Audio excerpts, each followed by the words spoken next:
추운 겨울 날씨에 모닥불 쬐어 보셨나요? 기온은 낮지만 몸과 마음이 따뜻해지지 않던가요? 또 여호와의 따뜻한 사랑을 느끼기 위해서 이 그리스도인 모임에 참석하신 모든 분들을 진심으로 따뜻하게 환영합니다.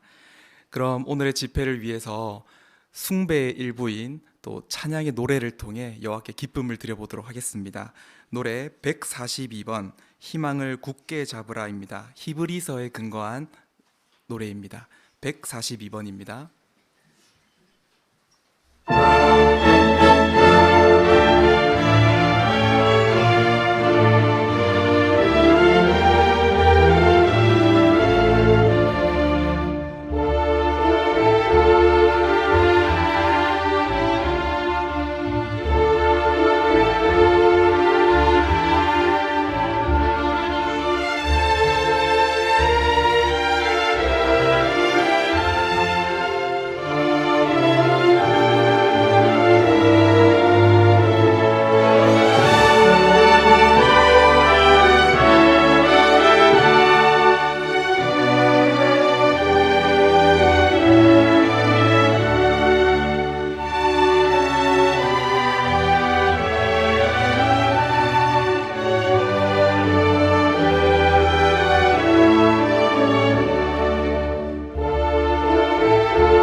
네, 시기적절하게도 오늘의 집회 공개 강연 주제는요, 끝까지 확신을 굳게 유지하십시오입니다.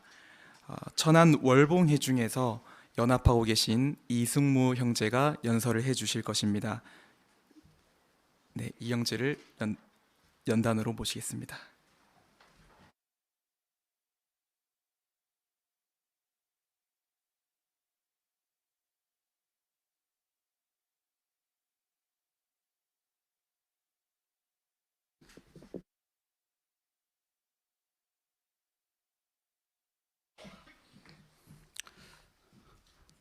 이 자리에 모인 우리 여호와의 증인들은 우리가 만나볼 수 있는 여타 다른 종교인들보다 믿음과 확신이 더 강합니다. 일반적으로. 왜 그렇습니까? 우리는 상당 기간 성서를 배우고 연구하여서 진리를 확신하고 이 길에 들어섰기 때문입니다. 하지만 그럼에도 불구하고 잠시 생각을 해보시죠. 과거에 우리와 함께 집회를 보고 함께 봉사를 하던 사람들 중에 어떤 사람들은 더 이상 우리와 연합하고 있지 않습니다. 어떤 사람들은 세상으로 돌아갔고 어떤 사람들은 무활동이 되었습니다. 네, 그러면 왜 어떤 사람이 확신을 가지고 진리의 길에 들어섰지만 끝까지 확신을 굳게 유지하지 못하고 세상으로 돌아갔습니까? 여러 가지 이유가 있겠죠. 물론 우리가 다 겪을 수 있는 일들입니다. 경제적인 어려움이 있을 수도 있고요. 또 우리 주변에서 일어난 여러 가지 안 좋은 일들 때문에 실망할 수도 있습니다. 혹은 때가 자신이 생각한 것보다 좀 늦게 왔기 때문에 그렇게 될 수도 있습니다. 그런데 이와 같은 경험들은 우리만 하는 것은 아닙니다. 과거 1세기에도 이런 어려움을 겪은 사람들이 있었습니다. 기원 61년경인데요. 당시 히브리 그리스도인들 역시도 어려움을 겪고 있었습니다. 당시와 관련하여 한 역사가는 이렇게 말했습니다. 예루살렘에서든 도시든 그 속주의 다른 어느 곳에서든 제정신을 가진 정직한 사람이라면 누구에게도 평화와 안전이 없었던 때라고 묘사하였습니다. 그렇습니다. 당시에 히브리 그리스도인들도 어려움을 겪었습니다. 유대인 열심당원들이 박해를 하였고요.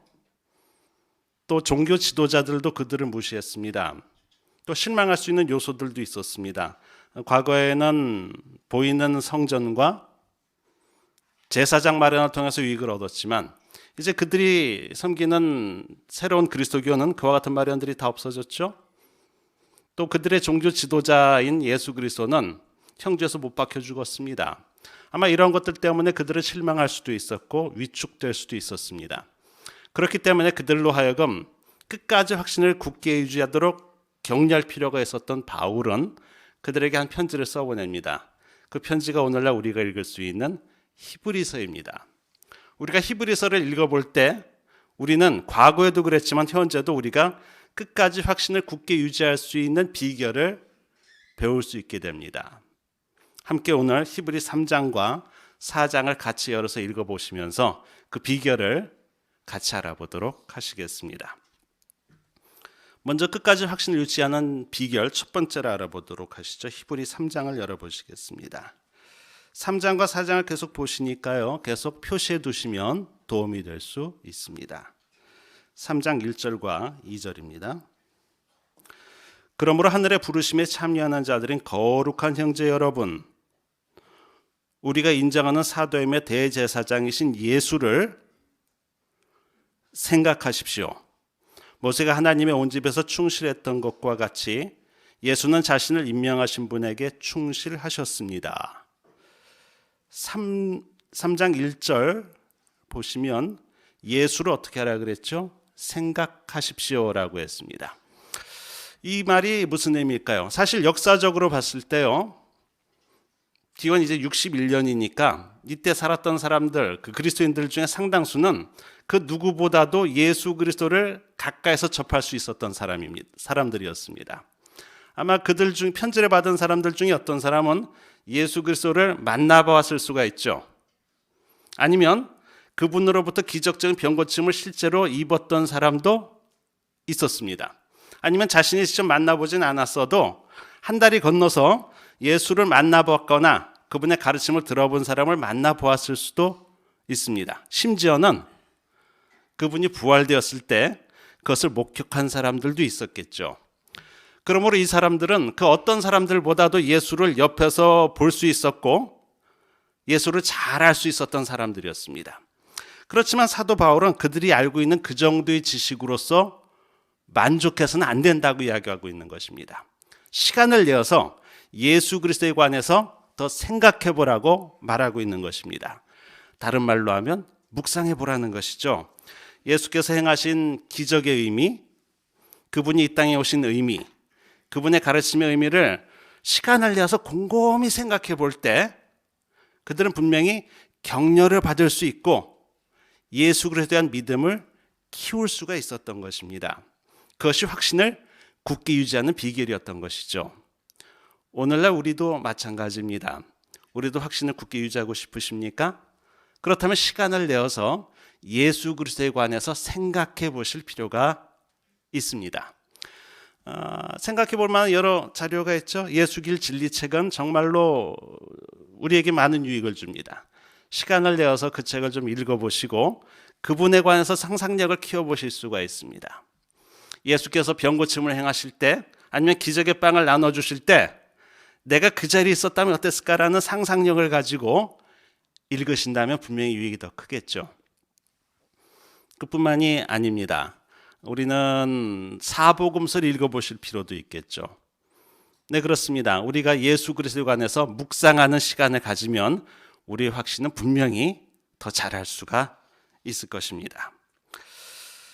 이제 사진을 그림을 하나 보시죠. 3절부터 6절을 보시면 낭독하지 않습니다. 이 바울은 모세와 예수를 이제 비교합니다.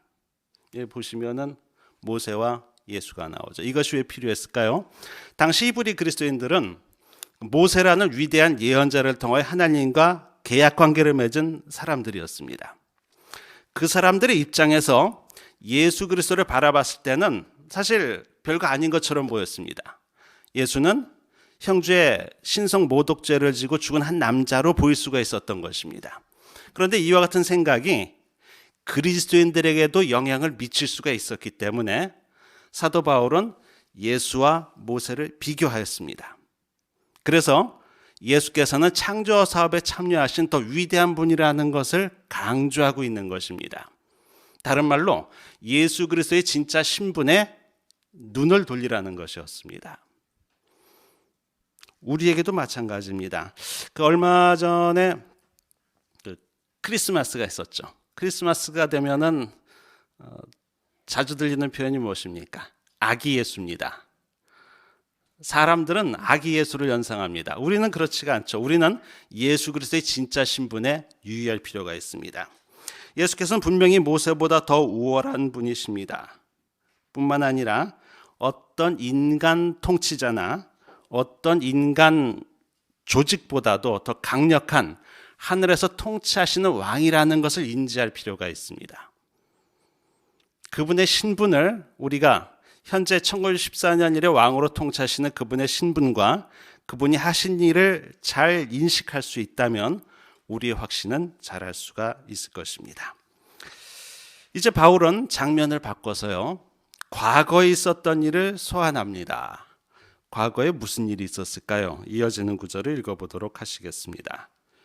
7절부터 9절입니다.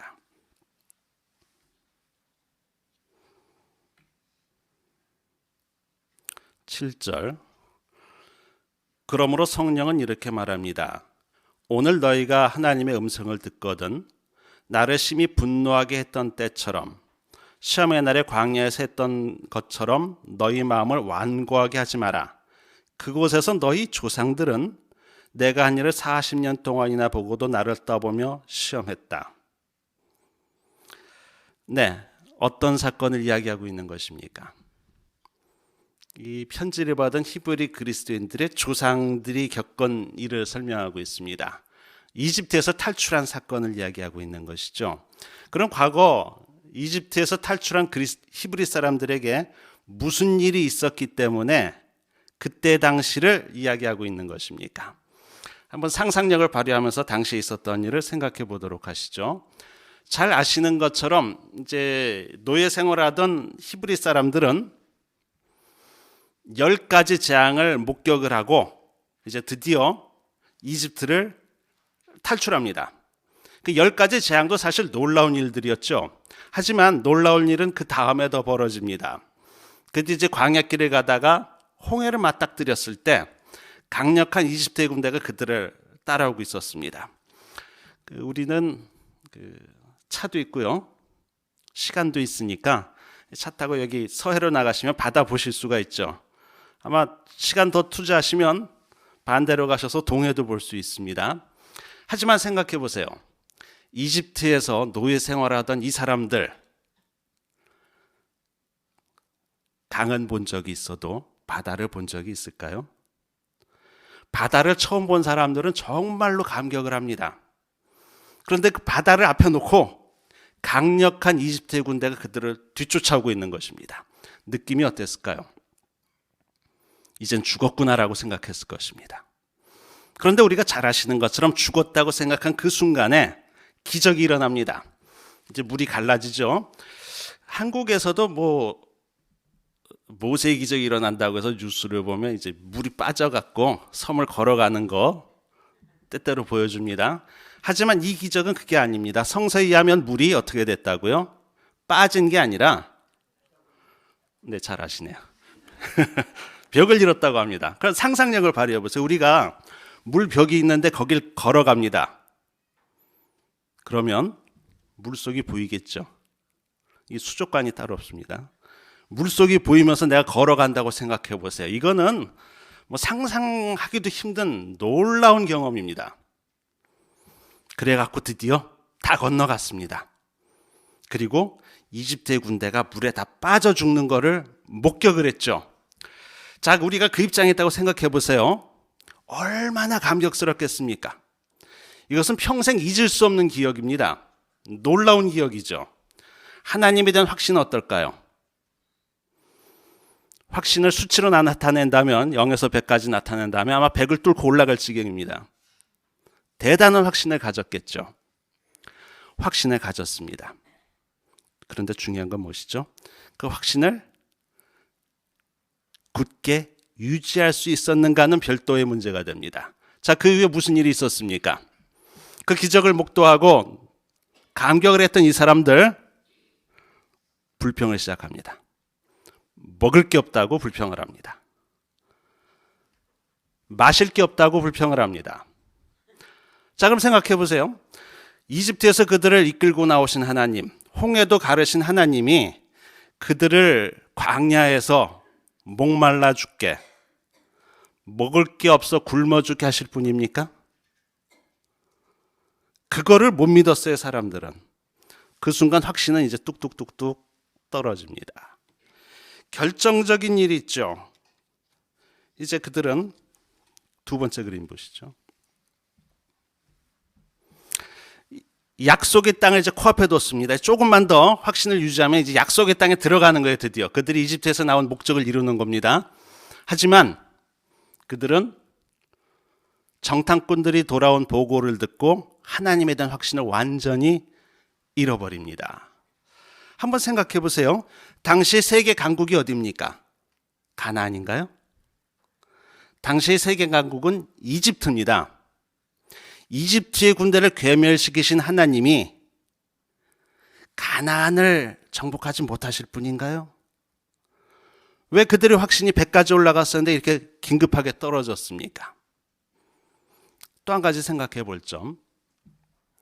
우리가 만약에 그 자리에 있었던 사람이라면 우리는 어떤 결정을 내렸을까요?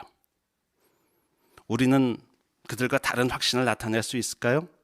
장담할 수는 없습니다. 한 가지 확신한 건 어떤 사람이 확신을 갖고 있는 것과 확신을 끝까지 유지하는 것은 다를 수 있다는 것입니다. 우리는 어떤 사람인가를 생각해 볼 필요가 있습니다. 네, 그러면 왜 이 사람들이 그와 같은 놀라운 경험을 하고도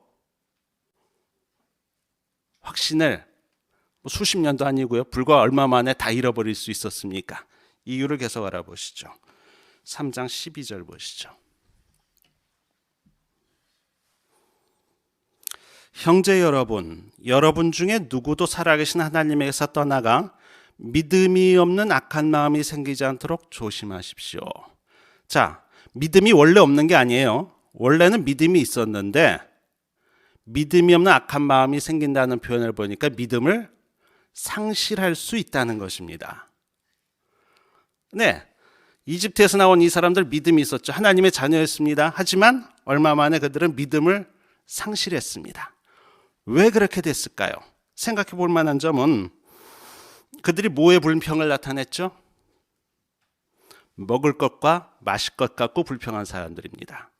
물질적인 것에 관심이 더 많았습니다. 그들은 모세가 그 시내 산에 올라갔을 때 모세를 기다리지 못했습니다. 생각해 보세요. 지도자가 하나님을 만나러 시내 산에 갔으면 어떤 태도로 기다려야 될까요? 기도하면서 경건하게 기다려야 되겠죠. 하지만 그들은 우상 숭배를 하면서 축제를 열었습니다. 즐기자고 했죠. 그들은 세상적인 즐거움에 몰두했었던 것입니다. 배울 점은 무엇입니까? 어떤 사람이 확신을 잃는 원인 중에 두 가지를 꼽자면 물질적인 것과 세상적인 쾌락을 추구하는 것이 관련될 수 있다는 점을 알 수가 있습니다. 네, 원인만 알면 안 되죠? 그럼 어떻게 해야 될까요? 그 다음을 보도록 하시겠습니다. 3장 13절입니다. 오히려 오늘이라고 부르는 동안에 매일 서로, 그 다음 보세요. 매일 서로 계속 격려하여 여러분 중에 누구도 죄의 기만적인 힘에 의해 완고하게 되는 일이 없도록 하십시오. 어떻게 하라 그랬죠? 매일 서로 격려할 필요가 있다고 이야기하고 있습니다. 사실 그 약속의 땅을 눈앞에 두고 사람들이 이제 막 믿음을 잃어갈 때 분위기에 휩쓸려서 그렇게 된 사람들도 있었을 거예요. 그럴 때 필요한 게 무엇이었을까요? 서로 간에 믿음을 격려해 줄 필요가 사실 있었습니다. 우리가 홍해에서 있었던 일을 잊어버렸냐고, 우리가 지금까지 뭘 먹고 살았냐고, 기적 음식을 먹지 않았냐고. 하나님 우리가 신뢰해야 된다고 말하는 사람이 필요하지 않았을까요? 우리도 그렇습니다. 순회 방문을 와갖고 겪으면서 순회 감독자가 경험담도 해주고 훌륭한 연설하면 고무가 되죠. 지역 대회나 또 국제 대회를 보고 오면 믿음이 격려가 됩니다. 격려를 받죠. 그리고 그것을 다른 사람들에게 나눠주면서 서로 격려를 받습니다. 우린 그런 것을 좋아합니다. 하지만 어떤 사람이 반대 경향을 나타내면 불평을 하고 자신의 어떤 세상적인 안위를 자랑하고 그러면 격려를 못 받죠. 근데 우리는 어떤 사람이 되어야 되겠습니까? 서로를 격려하는 사람이 될 필요가 있다는 점을 배울 수가 있습니다. 이어서 14절을 보도록 하시죠. 흥미있는 표현이 나옵니다. 우리가 처음에 가졌던 확신을 끝까지 굳게 잡기만 한다면 우리는 실제로 그리스도에 참여하는 자들이 됩니다. 처음에 가졌던 확신이라는 표현이 나옵니다. 우리 출판물에서는요, 처음에 가졌던 이 확신을 침례로 얘기한 적이 있습니다. 혹시 침례받은 날 기억나시나요? 저 기억납니다. 침례받은 날 어떤 기억이 나시나요? 얼마나 기쁘고 확신이 넘쳤나요? 막 불타올랐던 기억이 나시죠? 전 그래서 그런 경험을 좀 다시 되살려 보려고 가능하면 대회 때 점심 먹는 거 조금 뒤로 미루고 침례 받는 거 보러 갑니다. 그 침례 받고 나오는 사람들을 보면서 저도 격려를 받아요. 그런데 성구를 다시 보세요. 처음에 가졌던 확신을 발전시킨다면이 아니라 처음에 가졌던 확신을 끝까지 굳게 잡기만 한다면이라고 돼 있죠. 침례받았을 때 그 확신을 유지만 하면 잘하는 것이라고 한 겁니다. 자, 그럼 우리는 되돌아봐야 됩니다. 침례받았을 때와 비교해서 지금 더 발전하셨습니까? 확신이 대단히 잘하신 것입니다. 침례받았을 때와 비교해서 지금 유지하고 계십니까? 그것도 잘하신 것입니다. 그런데 침례받았을 때와 비교해서 지금 조금 부족한가요? 그렇다면 우리가 좀 자신을 되돌아봐야 됩니다. 생각해 보십시오. 홍해를 건넜을 때 그 느낌을 그 사람들이 유지했다면 얼마나 좋았겠습니까? 그 느낌을 유지했을 때 그들의 확신은 유지될 수 있었을 것임을 우리는 생각해 볼 수 있습니다. 이어서 4장 1, 2절입니다.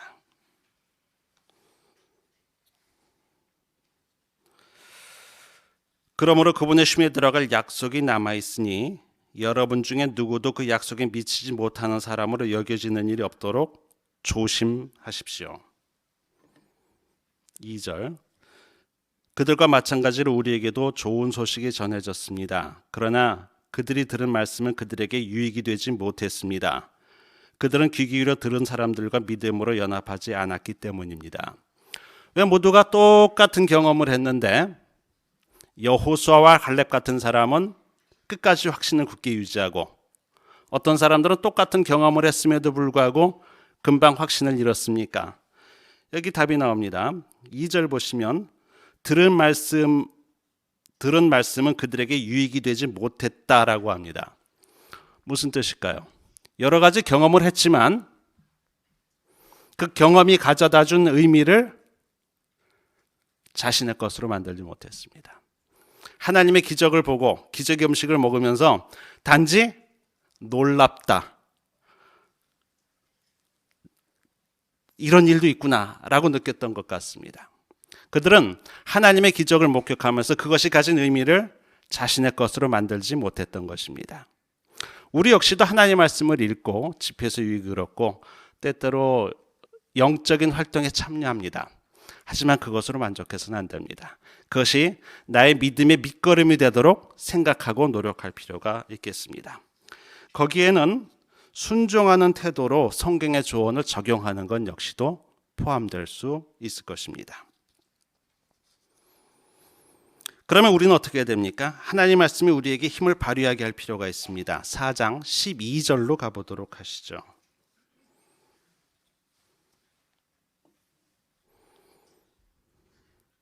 유명한 말씀이 나오죠. 12절. 하나님의 말씀은 살아있고 힘을 발휘하며 어떤 쌍낙칼보다 더 날카로워서 사람의 속을 꿰찔러 영혼과 영을 가르고 관절과 골수를 가르기까지 하며 마음에 품은 생각과 의도를 분별해 냅니다. 하나님의 말씀은 살아있고 힘을 발휘한다고 했습니다. 근데 하나님의 말씀은 분명히 살아있습니다. 그분의 말씀은 분명히 반드시 성취가 되죠. 그래서 우리는 과거에 하나님의 약속이 성취된 것을 보았습니다. 현재에도 성취되는 걸 보고 있죠. 그렇기 때문에 앞으로도 성취될 것을 믿습니다. 그런데 정말로 믿나요? 책에서 읽은 거 하나 소개해드리겠습니다. 한 아나운서가, 유명한 아나운서예요. 자신이 경험한 거를 이제 책으로 쓴 적이 있는데, 이제 좀 오래전 얘기다 보니까 이제 흡연을 자유롭게 하던 시절 같아요. 녹화를 했습니다. 한 의사가 이 흡연이 얼마나 건강에 안 좋은가를 아주 잘 설명을 했습니다. 그리고 금연을 해야 된다고 아주 잘 이야기를 했어요. 녹화가 끝났습니다. 이제 두 사람은 일어나서 악수를 하면서 인사말을 교환했는데, 이 의사가 이 진행자인 아나운서에게 한마디를 던졌습니다. 뭐라고 했을까요? 담배 한 대 있어요, 그러더래요. 자, 이 사람 담배가 몸에 나쁜 거 알고 있죠? 담배를 끊어야 된다고 설명도 합니다. 하지만 자기는 믿고 있나요? 이건 별개 문제잖아요, 지금. 근데 우리는 우리가 마지막 때 살고 있는 거 알고 있습니다. 그리고 다른 사람들에게 좋은 소식 열심히 전하죠.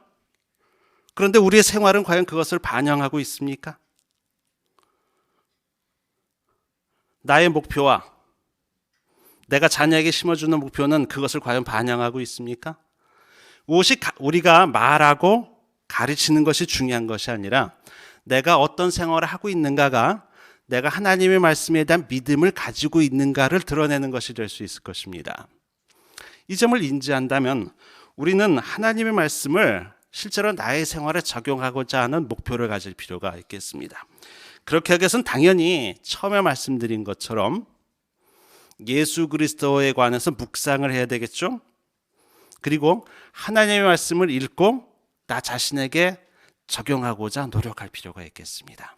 우리가 단지 말로만 믿음을 가진 사람이 아니라 행동으로 믿음이 가진 사람이라는 것을 증명할 필요가 있겠습니다. 4장 13절 보시죠. 어떤 피조물도 그분 앞에 숨겨져 있지 않고 모든 것이 그분 앞에 그분의 눈에 벌거벗은 채 숨김없이 드러나 있습니다. 우리는 그분에게 답변해야 합니다. 그 구글 지도를 이제 사진으로 위성 사진을 쫙 확대해 보시면 아마 다 해보셨겠죠. 우리가 사는 집도 보고요. 아마 이 왕국회관도 자세하게 나오겠죠. 근데 이거를 왜 말씀드립니까? 사람도 과학 장비를 이용해서 사람을 내려다보는 시대가 됐습니다. 그렇다면 하나님이 우리를 벌거벗은 것처럼 보실 수 있다는 것이 실감이 나지 않나요? 네, 우리가 이것을 인식하는 건 역시도 우리가 확신을 유지하는 사람으로서 발전하는 데 도움이 될 수 있을 것입니다. 그 연설을 시작하면서 확신을 굳게 유지하는 비결 첫 번째가 무엇이라고 했죠? 예수 그리스도에 대한 믿음을 발전시키는 것이라고 했죠. 이제 마지막 비결을 소개하도록 하겠습니다. 15절, 16절입니다.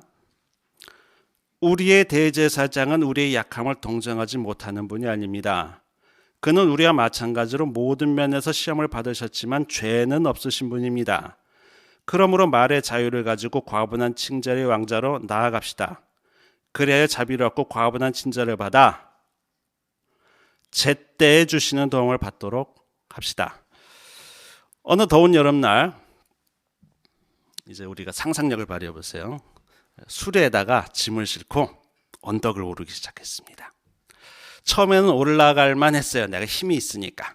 이제 올라가는데 이 생각보다 힘든 거예요. 점점점 올라가다가 이제 힘이 붙이기 시작합니다. 잘못하면 이제 올라가는 건 고사하고 뒤로 밀릴 판이에요. 근데 이 순간 뒤에서 어떤 힘 좋은 사람이 딱 받쳐줍니다. 어떻게 도움받았죠? 제때에 도움을 받은 것이죠. 자, 예수께서 어떻게 해주신다고요? 우리가 예수 그리스도를 통하여 여호와께 기도로 나아가면 하반절에서 읽으신 것처럼 제때에 도움을 받을 수 있다라고 알려주고 있습니다. 한번 잘 생각해 보세요. 우리의 믿음 행로를 잘 생각해 보시면 우리가 여호와께 가까이 나갔을 때 분명히 여호와께서는 제때 우리를 도와주셨다는 것을 기억해내실 수 있을 것입니다. 그런 기억을 되살려 보면 우리는 앞으로도 어려움을 겪을 때 여호와께 기도로 나아갈 수 있지 않겠습니까? 예수를 통하여. 그리고 우리가 회중의 장로들을 의지할 필요도 있습니다. 장로들께 의지할 때 우리는 역시 제때 도움을 받을 수가 있을 것입니다. 이러한 도움을 우리가 잘 활용할 때 우리는 끝까지 확신을 굳게 유지하실 수가 있을 것입니다. 네, 짧은 시간이지만 끝까지 확신을 굳게 유지하는 방법 고려해 보았습니다. 생각해 보세요. 이집트 땅에서 나온 사람 가운데 군대에 갈 수 있는 성인이 60만 명이었다고 하죠. 그 60만 명 다 하나님의 기적을 목격한 사람들입니다. 기적의 음식을 실제로 먹은 사람이죠. 또 하나님의 백성이었습니다. 그들은 놀라운 경험을 통하여 분명히 믿음을 가지고 있었을 것입니다. 하지만 정말로 끝까지 확신을 굳게 유지한 사람은 그들 가운데 몇 명이 있었습니까? 여호수아와 갈렙. 물론 이제 레위 사람은 빼고요. 성서는 두 사람이 있었다고 알려줍니다. 무엇을 시사합니까? 우리가 확신을 가지고 있다고 생각하는 것과 그것을 실천하는 것은 별개일 수 있다는 점을 우리에게 시사하고 있지 않습니까? 물론 그 숫자가 너무 적다는 것을 우리가 실망할 필요가 있지는 않습니다. 중요한 것은 우리가 확신을 나타내는 데 초점에 맞춰져 있기 때문이죠. 그러므로 오늘 고려하신 것처럼 우리가 예수의 모범을 고려하시고 우리에게 주어진 하나님의 말씀을 내 생활에 적용하고자 노력하신다면 우리는 여호수아와 갈렙이 과거의 끝까지 확신을 굳게 유지해서 그의 후손들과 함께 행복하게 약속의 땅으로 들어갈 수 있었던 것처럼 우리도 사랑하는 동료 그리스도인들과 더불어 함께 행복하게 하나님의 신세계로 들어가는 행복한 그리스도인 개개인들이 되실 수 있을 것이라고 확신합니다.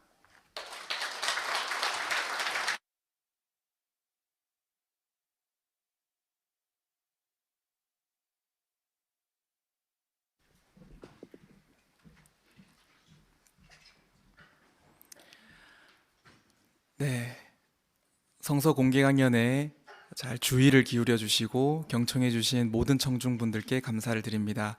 그리고 우리의 희망을 고무시켜 주시는 그런 또 확신 있는 연설을 잘 제공해 주신 이영재께도 감사 인사를 드립니다. 다음 주에도 이런 유익한 성서 공개 강연이 잘 준비되어 있습니다. 미리 주제를 말씀드리면요. 무분별한 세상에서 지혜롭게 행동하라입니다. 많은 분들을 초대하셔서 오늘 받은 유익을 함께 공유하면 너무 좋을 것 같습니다. 그럼 전 세계적으로 동일한 주제 그리고 동일한 방식으로 토의가 진행되는 파수대 연구를 위해 사회자 곽영두 형제를 연단으로 초대합니다.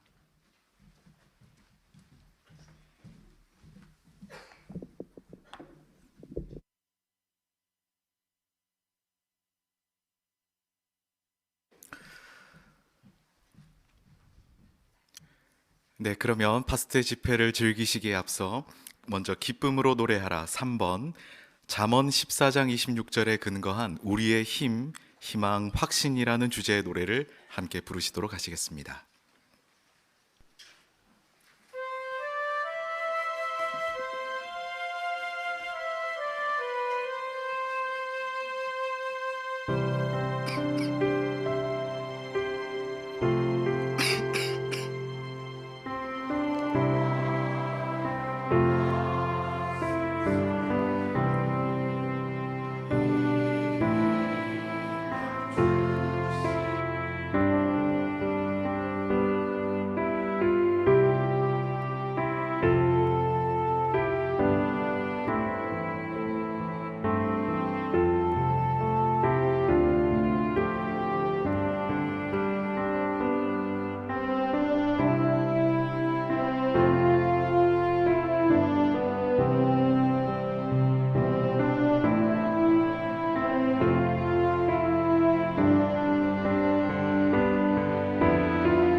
네, 이번 주에 함께 고려해 보실 연구 기사는 46번. 주제는 여호와께서는 낙원에 관한 자신의 약속을 보증하십니다입니다.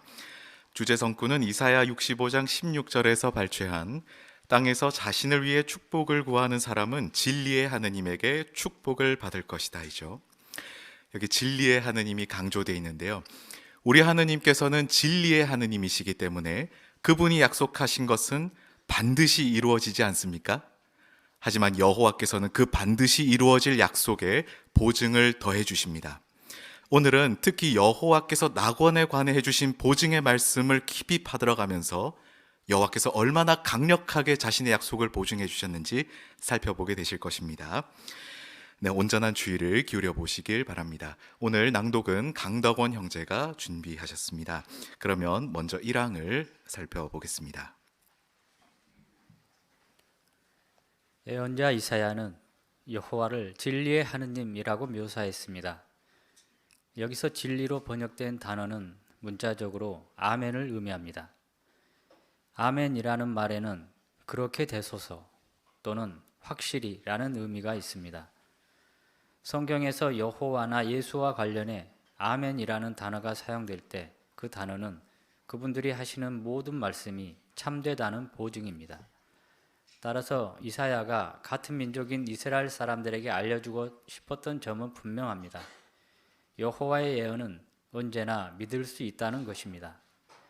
여호와께서는 자신의 약속을 하나도 빠짐없이 지키심으로 그 점을 증명해 오셨습니다. 네, 예언자 이사야는 같은 민족인 이스라엘 사람들에게 어떤 점을 알려주고 싶어 했습니까? 하금순 자매.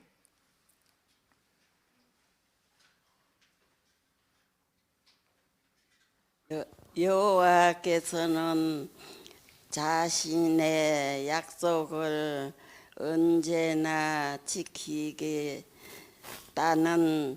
것입니다. 네, 잘 대답해 주셨습니다.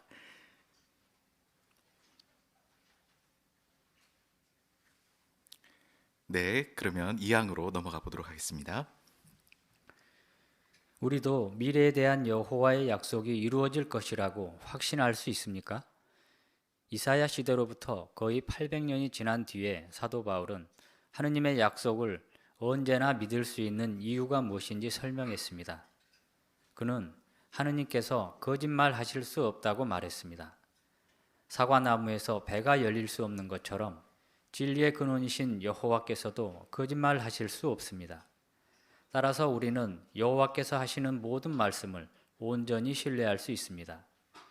그 말씀에는 그분이 우리의 미래에 관해 하신 모든 약속이 포함됩니다. 이 기사에서는 다음과 같은 질문을 살펴볼 것입니다. 여호와께서는 우리의 미래에 대해 어떤 약속을 하셨습니까? 여호와께서는 자신의 약속이 이루어질 것임을 어떻게 보증하셨습니까? 우리가 미래에 대한 여호와의 약속을 확신할 수 있는 이유는 무엇이며 이 기사에서 무엇을 살펴볼 것입니까? 네, 유명순 자매.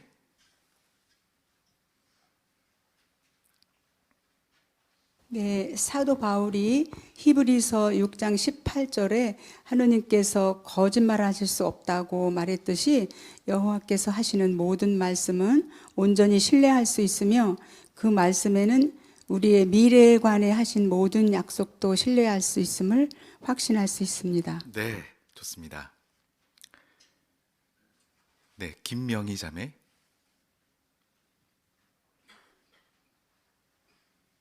사과나무에서 배가 열리지 않은 것은 과거에도 그랬고 미래에도 그럴 것이라는 걸 우리는 의심하지 않습니다. 마찬가지로 이러한 불변의 자연 법칙을 만드신 여호와의 약속 역시 미래에 온전히 이루어질 것임을 우리는 신뢰할 수 있습니다. 네, 얘도 잘 설명해 주셨습니다. 감사합니다. 네, 이인경 자매.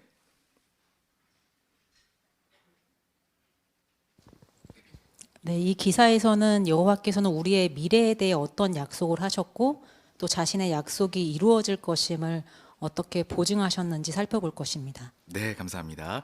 거짓말하실 수 없는 하느님께서 이제 어떤 약속을 하시는지 이어지는 소제 목화의 사망을 살펴보시겠습니다. 이제 전 세계에 있는 하느님의 종들이 정말 소중히 여기는 한 가지 약속을 살펴보겠습니다. 여호와께서는 더 이상 죽음이 없고 슬픔과 부르짖음과 고통도 더는 없을 때가 올 것이라고 약속하셨습니다. 우리는 사람들에게 전파할 때 낙원에서 누릴 삶에 관한 이 감동적인 성경 말씀을 자주 사용합니다. 하지만 이 성경 말씀을 듣고 이렇게 말하는 사람들도 있습니다. 정말 좋은 말이긴 한데 설마 그렇게 되겠어요? 네, 사망 기획 질문을 검토하시기 전에 요한계시록 21장 3절 4절을 어느 분께서 낭독해 주시겠습니까? 네, 앞에 황덕윤 자매.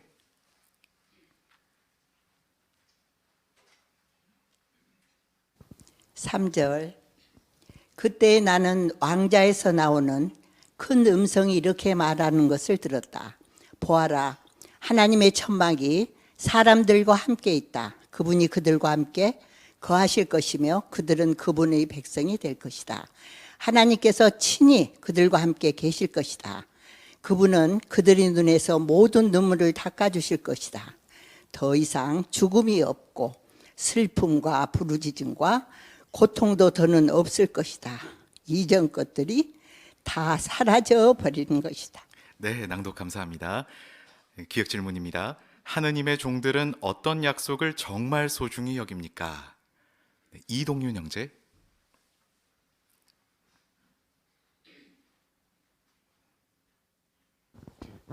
네, 우리는 호별 봉사에서 계시록 21장 3절과 4절을 자주 사용하고 있습니다. 그것은 더 이상 죽음이 없고 슬픔과 부르짐과 고통도 더는 없을 때가 올 것이라는 이 소식입니다. 네, 감동적인 약속이죠. 네, 뒤에 신중심 자매. 네, 현재 전 세계에 있는 모든 사람들이 죽음이나 슬픔, 고통, 이거는 누구나가 다 겪고 있는 문제고 가장 큰 장애물이기도 합니다. 살아가는데. 그런데 이런 모든 문제들이 사라질 것이라는 이 약속은 정말 우리에게 소중한 것이고 그렇기 때문에 다른 사람들에게도 열심히 전파하고 있습니다. 네, 맞습니다. 니은 질문입니다. 하지만 일부 사람들은 그 약속을 듣고 어떻게 말합니까? 민혜원 자매.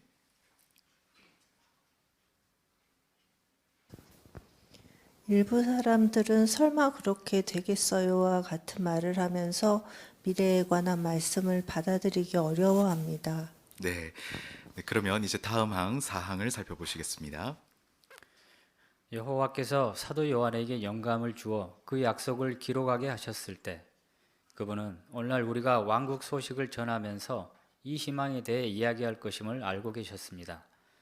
또한 많은 사람들이 새로운 일들에 관한 이 약속을 믿기 어려워할 것이라는 점도 내다보셨습니다. 그러면 우리는 어떻게 사람들에게 요한계시록 21장 3, 4절의 약속이 반드시 실현될 것이라는 확신을 심어줄 수 있습니까? 그리고 어떻게 우리 자신도 이 약속에 대해 더 강한 확신을 기를 수 있습니까?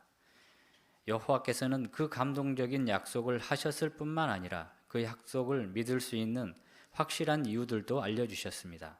이제 그 이유들을 하나씩 살펴보겠습니다. 기획 질문입니다. 여호와께서는 어떤 점들을 미리 알고 계셨습니까? 네, 이화정 자매.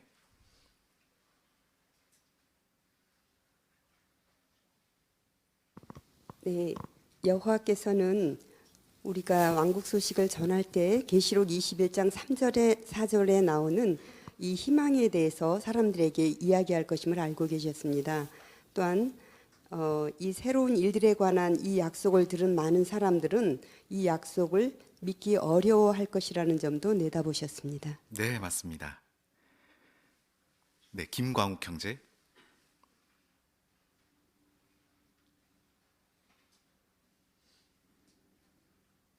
네, 고린도후서 4장 3절과 4절의 그 사도 바울의 기록에 의하면 이런 여호와의 약속, 즉 여호와께서 주시는 이 훌륭한 빛의 소식이 사탄이 가림으로써 그것을 제대로 알아볼 수 없는 경우가 있을 거라는 점을 지적한 걸 보면 이 새로운 일들에 대한 낙원에 관한 약속을 우리가 전하기는 하지만 모두가 믿을 수는 없을 것이라는 점도 알고 계셨으면 알 수 있습니다.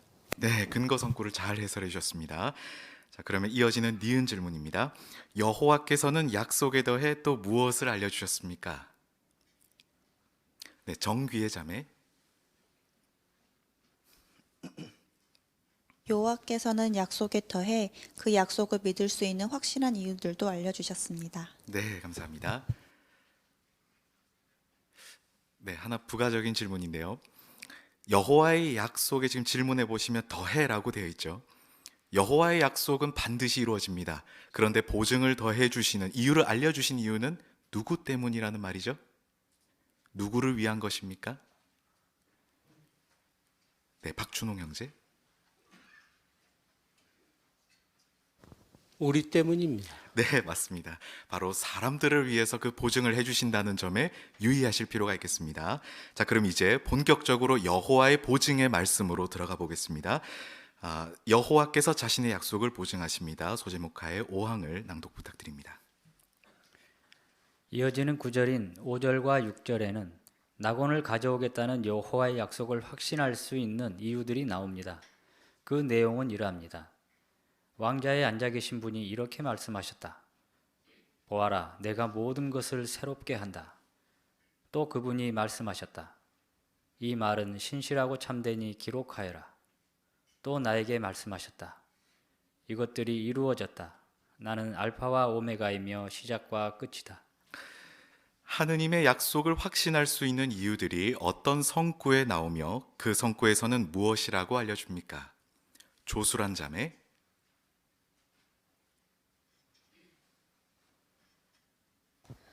계시록 21장 5, 6절에서 여호와께서는 보아라 내가 모든 것을 새롭게 한다라고 약속하시면서 더해서 이 말은 신실하고 참되니 기록으로 남기라고 하셨고 또 이것들이 벌써 이루어졌다라는 표현을 쓰셨고 또 알파와 오메가이며 시작과 끝이다라고 표현하심으로 낙원에 관한 목적을 이루시겠다는 말씀을 하셨습니다. 네, 감사합니다. 이어지는 6항을 보시겠습니다. 이 성경 말씀은 하느님의 약속에 대한 우리의 확신을 어떻게 더 강하게 해줍니까? 계시록 절정책에서는 이 성구에 대해 이렇게 설명합니다. 그것은 마치 충실한 인류가 이러한 미래의 축복들을 즐기리라는 보증서 혹은 권리증서에 여호와께서 친히 서명하신 것과 같습니다. 따라서 요한계시록 21장 3, 4절에는 여호와의 약속이 나오고 이어지는 5절과 6절에는 그 약속이 확실하다는 것을 보증하는 그분의 비유적인 서명이 들어있는 것입니다. 이제 여호와께서 자신의 약속을 보증하면서 사용하신 표현을 좀 더 자세히 살펴보겠습니다. 네, 요한계시록 21장 5절 6절에 나오는 보증의 말씀은 어떻게 하느님의 약속에 대한 우리의 확신을 더 강하게 해줍니까? 각주에 있는 참조 자료도 함께 해설하실 수 있습니다. 박미정 자매.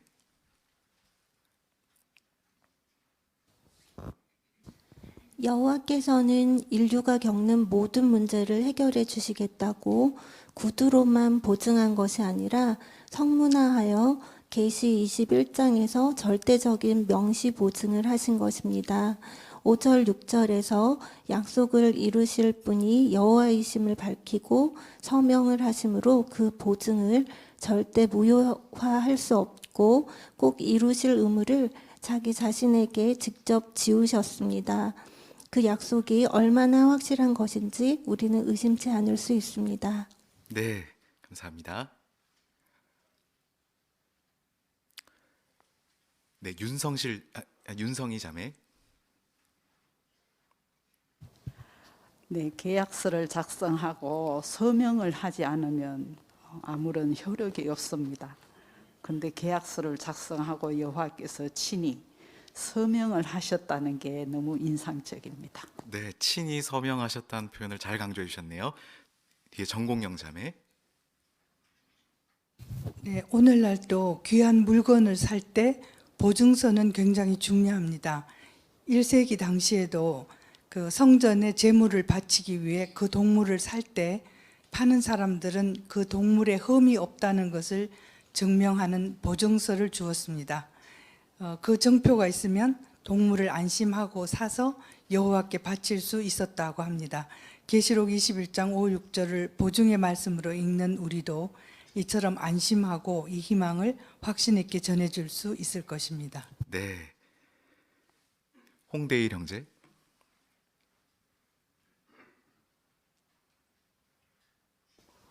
사실 성경에서 여호와께서 하신 말씀은 우리가 다 이루어질 것이라고 확신을 합니다. 굳이 뭐 보증의 말씀을 하시지 않아도 되는데 여호와께서 특히 계시록 21장 3, 4절과 관련해서는 이러한 보증의 말씀을 하시고 또 서명, 친히 서명을 하셨습니다. 다 그 말씀을 하시고 나서 나중에 여호와 이렇게 서명하는 대신에 나는 알파와 오메가 이런 식으로 서명을 하셨는데 이것은 3, 4절에서 하신 말씀을 정말 온전히 조금도 틀림이 없이 반드시 이루실 것이라는 어떤 강한 보증의 말씀을 하신 것입니다. 네, 감사합니다. 네, 자 이제 여호와께서 보증하시는 표현을 깊이 분석해 들어가 보도록 하겠습니다. 7장입니다. 요한계시록 21장 5절은 이렇게 시작합니다. 왕자에 앉아 계신 분이 이렇게 말씀하셨다. 정말 특별한 표현으로 시작되지 않습니까? 요한계시록에는 여호와께서 직접 말씀하신 경우가 총 3번 나오는데 바로 이 성구가 그중 하나입니다. 따라서 여기에 나오는 보증의 말씀은 강력한 천사도 심지어 부활되신 예수도 아닌 여호와께서 직접 하신 것입니다. 이 점은 그 보증의 말씀이 정말 신뢰할 만한 것임을 강조해 줍니다. 그렇게 말할 수 있는 이유는 무엇입니까? 여호와께서는 거짓말하실 수 없기 때문입니다. 그 점을 생각하면 요한계시록 21장 5, 6절에 나오는 보증을 온전히 신뢰할 수 있습니다. 5절에서 누가 말씀을 시작하시며 그 사실이 중요한 이유는 무엇입니까? 박민서 형제. 네, 왕자에 앉아 계신 분 여호와께서 하셨습니다. 좀 전에 그 보증과 관련해서 얘기했는데 내가 새롭게 한다라는 그 말씀을 도장을 3번이나 찍었습니다. 따라서 이 약속은 아주 확실한 약속이다라는 사실을 알게 됩니다. 네, 맞습니다. 네, 김은희 자매. 네, 그 점에 대해서 또 확신할 수 있는 것은 디도서 1장 2절에 여호와께서 거짓말하실 수 없기 때문에 그분이 이렇게 강력한 천사도 부활되신 예수도 아닌 여호와께서 직접 이렇게 약속하시고 서명까지 하셨기 때문에 얼마나 확실한 보증인가 그 점을 우리가 이해할 수 있습니다. 네, 좋습니다.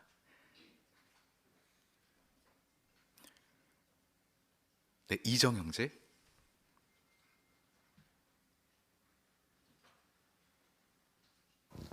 네, 그러므로 계시록 21장에 이제 새 하늘과 새 땅, 머지않아서 이 땅이 죽음, 고통, 슬픔, 눈물이 없는 그러한 낙원이 올 것이라고 하는 하나님의 약속에 대해서 우리는 온전히 확신할 수 있습니다. 네, 우리는 확신할 수 있습니다. 네, 지금 이제 그 다음 소제목으로 넘어갈 텐데요. 자, 이제 이 내용들 여호와의 보증의 말씀 또는 표현이 얼마나 강력한지 느껴보시면서 얼마나 굳게 보증하시는지 확인해 보도록 하겠습니다. 이어지는 보아라 내가 모든 것을 새롭게 한다 소제목하의 8항을 낭독 부탁드립니다. 다음으로 보아라 라는 말에 대해 생각해 보겠습니다. 요한계시록에는 보아라 또는 보라로 번역된 그리스어 단어가 여러 번 사용되었습니다. 한 참고 문헌에서는 이 표현이 이어지는 내용의 독자의 주의를 이끌기 위해 사용된다고 설명합니다. 그러면 5절에서 보아라 라는 표현 뒤에 이어지는 내용은 무엇입니까? 내가 모든 것을 새롭게 한다는 하느님의 말씀입니다. 하느님이 내가 모든 것을 새롭게 할 것이다 라고 말씀하지 않으신 것에 유의하십시오. 여기서 여호와께서는 미래에 있을 변화에 대해 이야기하고 계시지만 그분께는 그 약속이 이루어지는 것이 너무나 확실하기 때문에 그러한 변화가 이미 일어나고 있는 것처럼 말씀하십니다. 네, 먼저 이사야 46장 10절을 어느 분께서 낭독해 주시겠습니까? 김정기 형제.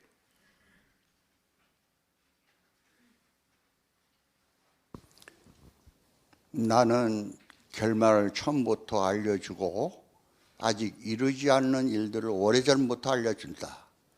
나의 결정은 틀림없이 이루어지리 내가 원하는 것을 무엇이든 다 행할 것이라고 말씀하셨습니다.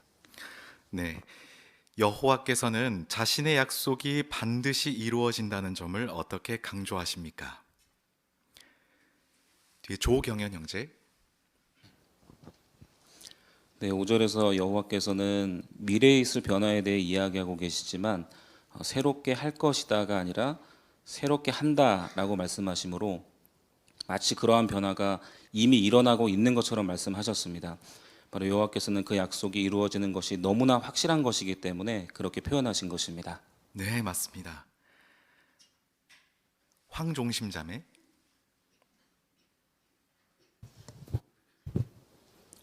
네, 이런 식의 표현이 성서 다른 곳에서 나오는데요. 이를테면 누가 10장 18절에서 예수께서는 사탄이 이미 하늘에서 번개같이 떨어진 것을 보고 있다고 하셨고, 요한도 계시록 12장 9절에서 큰 용이 땅으로 내던져졌다고 했지만 이때 사탄은 여전히 하늘에 있었습니다.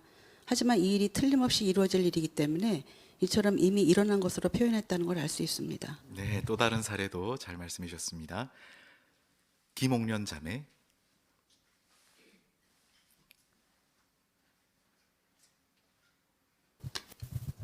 네, 계시 21장 5절에서는 보아라라는 말 뒤에 여호와께서 말씀을 이어가고 계십니다. 근데 우리가 그 학교 다닐 때도 선생님이 주목하게 되면 그 다음에 중요한 말씀을 하셨습니다.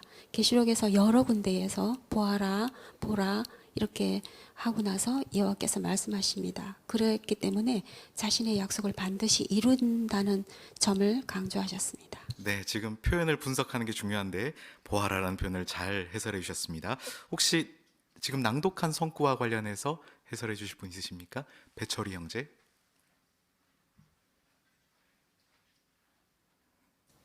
네, 이 낭독 성구 이사야 46장 10절에서는 아직 이루어지지 않은 일들을 오래전부터 알려준다. 나의 결정은 틀림없이 이루어진다. 이렇게 되어 있는데요. 이것은 그 앞에 45장부터 쭉 읽어보면 키루스 왕이 등장해서 바벨론을 해방시킬 것이라는 약속에 대한 예언을 말씀하신 것입니다. 오래전부터 알려준다 그랬는데 200년 전부터 알려줬습니다. 그리고 틀림없이 그 결정이 이루어졌습니다. 역사가 그것을 증명하고 있기 때문에 우리는 여호와의 약속이 반드시 이루어진다는 점을 알 수 있습니다. 네, 노모현 형제 마지막으로 듣겠습니다. 네, 또 여호와께서 원하시는 것은 무엇이든 다 행하실 것이라고 하셨는데요. 여호와께서 이 약속과 관련해서는 마치 이미 일어난 것처럼 강조해서 말씀하시는 것을 보면 우리도 열망하지만 여호와께서도 이 일을 간절히 열망하고 계시다는 것도 느껴볼 수 있습니다. 네, 감사합니다. 자, 그러면 이 보증의 말씀을 좀 더 세부적으로 보시죠. 9항입니다.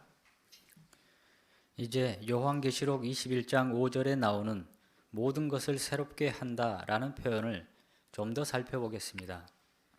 이 표현은 여호와께서 하실 두 가지 일, 즉 새 것으로 바꾸는 일과 원래의 상태로 회복하는 일을 가리킵니다.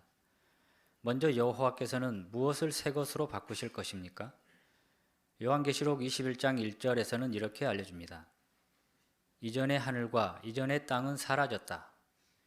이전의 하늘이란 사탄과 그의 악귀들의 영향을 받는 정부들을 가리킵니다. 또한 성경에서 땅이라는 표현은 땅에 사는 사람들을 가리킬 수 있습니다. 따라서 이전의 땅이란 오늘날의 악한 인간 사회를 가리킵니다. 여호와께서는 현재 존재하는 하늘과 땅을 단지 개조하거나 고치시는 것이 아니라 완전히 없애버리실 것입니다. 그리고 그것들을 새 하늘과 새 땅, 즉 새로운 정부와 새로운 인간 사회로 바꾸실 것입니다. 네, 구항 기억 질문입니다. 모든 것을 새롭게 한다는 표현은 여호와께서 하실 어떤 두 가지 일을 가리킵니까? 네, 김영자 A자매.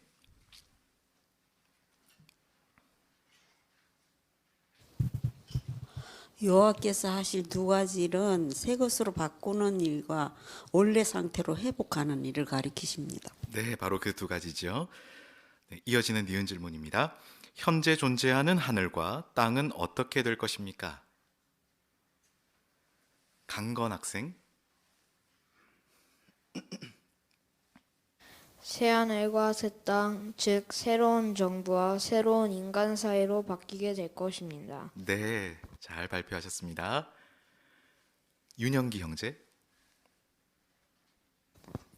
네, 그래서 이전의 하늘이라는 말은 사탄과 그의 악귀들의 영향을 받는 정부를 가리킵니다. 그리고 이전의 땅은 오늘날의 악한 인간 사회를 가리킵니다. 그러므로 현존하는 이러한 세계적인 정부들, 또 현존하는 악한 인간 사회, 이 모든 것이 여호와에 의한 새로운 정부, 새로운 인간 사회로 바뀌어질 것입니다. 네, 용어까지 잘 해설해 주셨습니다. 앞에 이완 형제.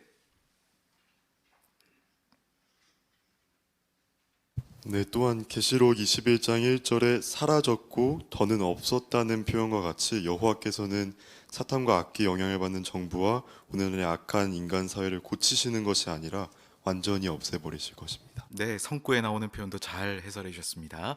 자, 그러면 10항으로 넘어가 보도록 하겠습니다. 요한계시록 21장 5절에서 여호와께서 모든 것을 새롭게 하신다는 말씀에는 또 어떤 의미가 있습니까? 유의할 만하게도 여호와께서는 내가 모든 것을 새로 만든다고 하지 않으시고 내가 모든 것을 새롭게 한다고 말씀하셨습니다. 그분은 땅과 인류를 완전한 상태로 회복시키심으로 새롭게 하실 것입니다. 이사야가 예언했듯이 온 땅이 에덴 동산과 같은 낙원으로 변할 것입니다. 우리 개개인도 완전한 상태로 회복되어 새로워질 것입니다. 저는 사람, 눈먼 사람, 귀먹은 사람들이 고침을 받을 것이며 심지어 죽은 사람들도 부활될 것입니다.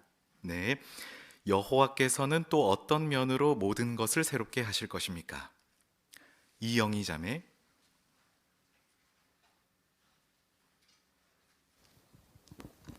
네, 내가 모든 것을 새로 만든다 이렇게 말씀하지 않으시고 내가 모든 것을 새롭게 한다 이렇게 말씀하심으로써 그분은 땅과 인류를 완전한 상태로 다시 회복시키심으로써 새롭게 한다고 이렇게 말씀하시고 계십니다.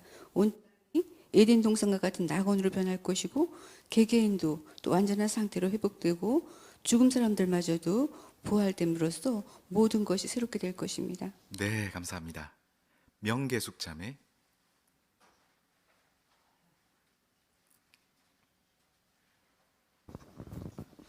네, 이사야가 기록한 그 관련된 선구들을 보면 여호와께서 죽음을 영원히 삼켜버리심으로써 자신의 백성의 지옥을 제거하시고 공해가 없는 세상, 악인이 없는 세상, 장애인이 없는 그런 세상이 되게 해주심으로 우리 개개인도 완전한 상태로 회복되어서 새로워질 것이기 때문에 우리는 환희에 넘치고 기뻐 외치게 될 것입니다. 네, 감사합니다.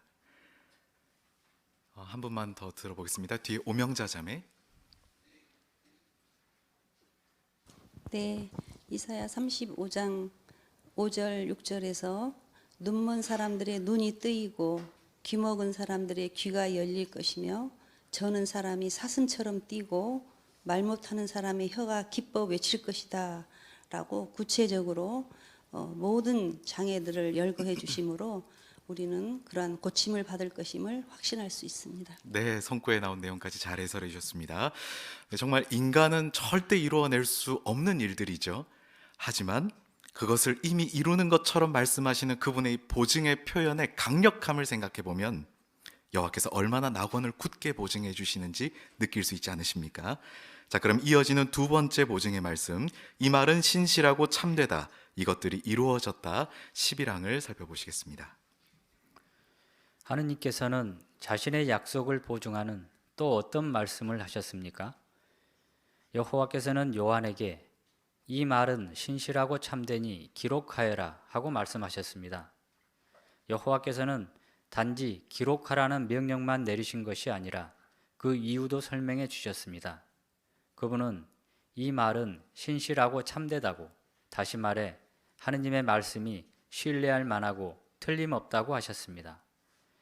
요한이 기록하여라 라는 하느님의 명령에 순종한 것은 얼마나 감사할 만한 일입니까? 그 덕분에 우리는 낙원을 가져오겠다는 하느님의 약속에 대해 읽고 우리 앞에 놓인 놀라운 축복들을 묵상할 수 있습니다. 여호와께서는 요한에게 어떤 명령을 내리셨고 그 이유가 무엇이라고 설명해 주셨습니까? 최진열 자매. 네, 요한에게 이 말은 신실하고 참되니 기록하여라 하신 말씀은 내 말은 신뢰할 만하고 틀림없으니 기록하라고 말씀하신 것입니다. 네, 잘 발표하셨습니다. 앞에 이정순 자매.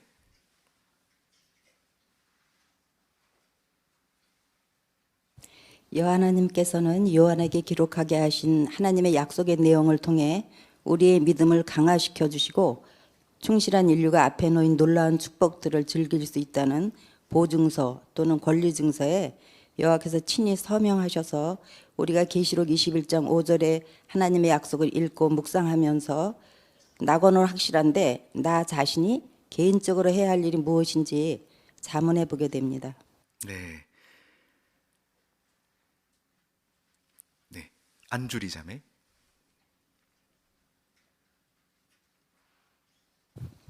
네, 특히 기록하여라라는 말에 좀 주의해 봤는데요. 그 여호와께서는 사실은 말씀하시면 반드시 지키시는 분이십니다. 그러므로 굳이 기록이 필요 없으신 분이시지만 눈에 보이는 보증서가 필요한 인간을 위해서 기록하라고 하였고 또 성서 기록을 통해서 우리에게 보증서를 지어주셨습니다. 그렇게 함으로 확신을 더해 주셨습니다. 네, 역시 표현을 잘 분석해 주셨습니다. 뒤에 마지막으로 듣겠습니다. 유광열 형제. 네, 우리가 일상생활에서도 구두 언약을 할 수 있습니다. 약속을 할 수 있어요. 어떤 뭐 사업 거래라든가 이런 때 말로만 해가지고는 확실하지 않죠. 그래서 문서로 남겨놓는 것이 이제 확실한 보증이 될 수 있죠. 이것도 똑같은 이치라고 볼 수 있습니다. 네, 자신의 말씀을 내걸면서 그렇게 얘기하시죠. 12항입니다. 다음으로 하느님께서는 무엇이라고 말씀하십니까? 이것들이 이루어졌다라고 말씀하십니다. 여기서 여호와께서는 낙원에 관한 모든 약속이 이미 이루어진 것처럼 말씀하십니다. 그분이 그렇게 말씀하실 수 있는 이유는 그 무엇도 그분의 목적이 이루어지는 것을 막을 수 없기 때문입니다. 이어서 여호와께서는 또 다른 강력한 표현을 사용해 자신의 약속이 틀림없이 이루어질 것임을 보증하십니다. 어떤 표현입니까? 여호와께서 이것들이 이루어졌다라고 말씀하실 수 있는 이유는 무엇입니까? 네, 김예슬 자매.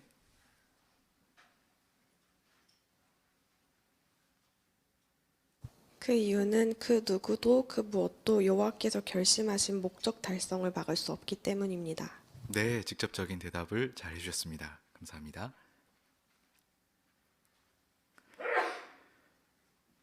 혹시 네, 박노준 형제.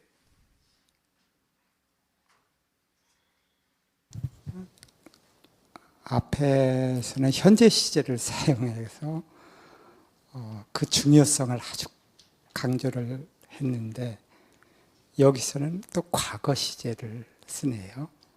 근데 이 과거 시제가 과거에 이루어진 일이 아니고 이것들이 이루어진 것이 또 이것도 역시 미래의 일이긴 하지만 그 중요성을 다시 한번 강조하고 있는 것 같아요. 아주 강력한 여호와 하나님의 의지를 반영하는 게 아닌가 이런 생각을 해봅니다. 네, 감사합니다.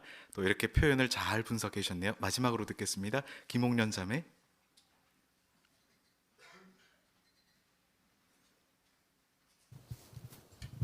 네, 계시록이 기록된 그 기원 96년경에는 앞으로의 일들이 아직 시작되기도 전이었습니다.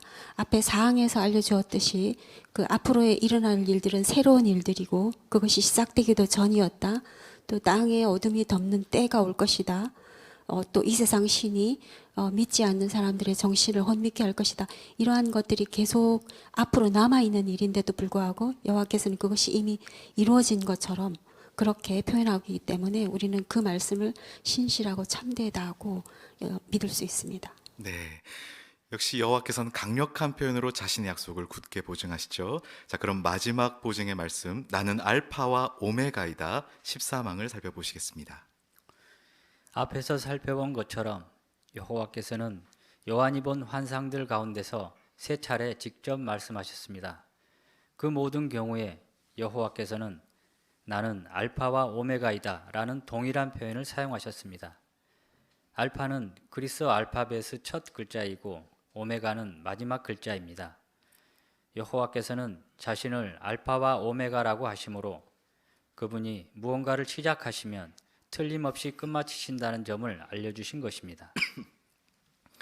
네, 이번엔 줌으로 가보겠습니다. 네, 질문을 먼저 드리겠습니다. 여호와께서 나는 알파와 오메가이다 라고 말씀하신 이유는 무엇입니까? 줌의 이재경 형제. 원래 여호와께서는 옛날부터 계신 분으로 미래도 끝도 없는 영원하신 왕이십니다. 이렇듯 시간을 초월하신 분이지만 나는 알파와 오메가이다 라는 시간표로 보증을 해주시므로 그분의 약속은 이미 이루어진 것이나 다름없습니다. 더욱이 세 차례나 직접 말씀하셨다는 사실은 우리의 믿음을 더욱 더 강화시켜주고 있습니다. 네, 감사합니다. 네, 뒤에 장민지 자매. 네, 알파는 그리스도 알파벳의 첫 글자이고 오메가는 마지막 글자입니다. 따라서 여호와께서는 자신이 시작한 일은 끝까지 마치시겠다는 말씀이십니다. 네, 맞습니다. 잘 해설해 주셨습니다. 장현진 형제.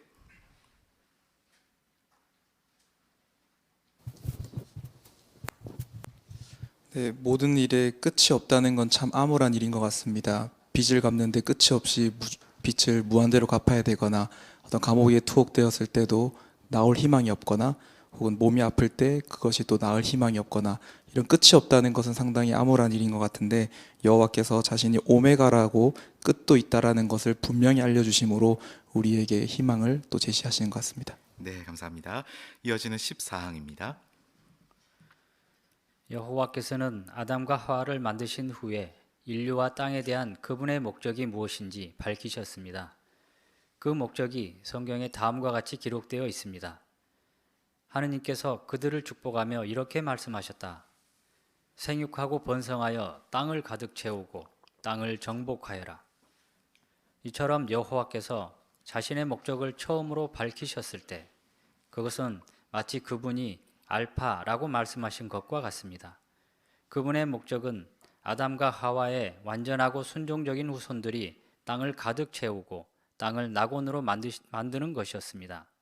그 목적이 이루어질 때 그것은 마치 여호와께서 오메가라고 말씀하시는 것과 같을 것입니다. 여호와께서는 하늘과 땅과 그 안에 있는 모든 것을 다 만드신 후에 한 가지 보증을 해주셨습니다. 그 보증이 창세기 2장 1절로 3절에 나옵니다. 여호와께서는 일곱째 날을 따로 구별하시고 그 날을 신성하다고 선언하셨습니다. 그 선언에는 어떤 의미가 있습니까? 여호와께서 인류와 땅에 대한 자신의 목적을 반드시 이루실 것임을 보증하신 것이었습니다. 일곱째 날의 끝에는 그분의 목적이 온전히 실현될 것이었습니다. 14항 기억 질문입니다. 비유적인 의미에서 여호와께서 알파와 오메가라고 말씀하시는 한 가지 예를 들어보십시오. 안정국 형제.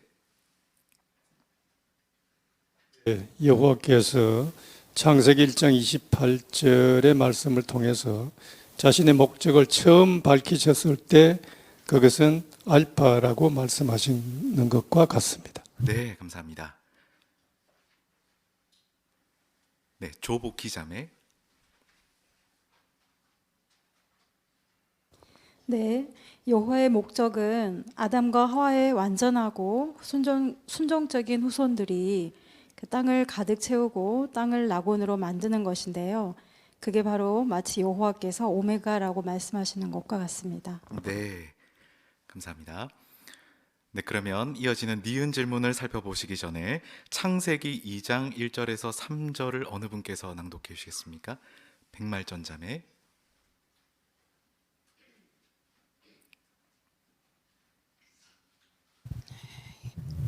이렇게 하늘과 땅과 그 안에 있는 모든 것이 다 이루어졌다. 일곱째 날이 될 때까지는 하나님께서 하시던 일을 다 이루셨다. 그분은 하시던 일을 모두 마치고 일곱째 날에 쉬기 시작하셨다. 그리고 하나님께서 일곱째 날을 축복하시고 그날을 신성하다고 선언하셨다. 하나님께서 창조하시는 일을 다 마치시고 곧 그분이 뜻하신 모든 것을 만드시고 그날에 쉬기 시작하셨기 때문이다. 니은 질문입니다. 창세기 2장 1절로 3절에는 여호와의 어떤 보증이 들어 있습니까? 이번에는 줌에 계신 김희숙 자매. 창세기 3장 2장 1절로 3절에 오메가는 아담과 헤아를 창조하시고 이 땅을 어떻게 하실 것인가 하는 것을 알려주는 시작이기 때문에 알파였고, 또 마지막에 오메가는 하늘과 땅과 그 안에 있는 모든 것을 다 만드신 후에 보증을 하신 것이기 때문에 오메가라고 하셨습니다. 네, 알파와 오메가의 의미를 잘 해설해 주셨습니다. 감사합니다. 네, 뒤에 윤병태 형제.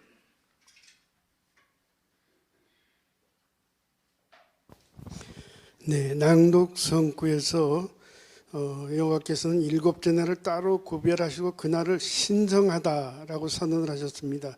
그 선언하는데 바로 그 의미가 있는데, 여호와께서는 인류와 땅에 대한 자신의 목적을 반드시 이룰 것임을 보증하신 것이 바로 그 선언이었습니다. 네, 직접적인 대답을 잘 해설해 주셨습니다. 네, 김광욱 형제.